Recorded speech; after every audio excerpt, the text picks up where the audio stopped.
और चलिए करते हैं खबरों की शुरुआत सबसे पहले मौसम के अपडेट के साथ। मध्य प्रदेश में मानसून की जल्द ही एंट्री होने जा रही है।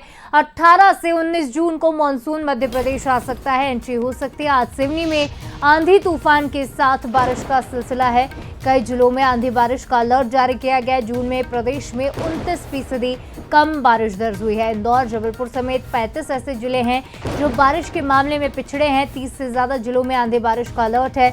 प्री मानसून एक्टिविटी में मौसम में बदलाव देखने को मिल रहा है। बारिश से तापमान में गिरावट आई है। खजुराहो सबसे गर्म अब भी बना हुआ है। पचमढ़ी सबसे ठंडा रहा।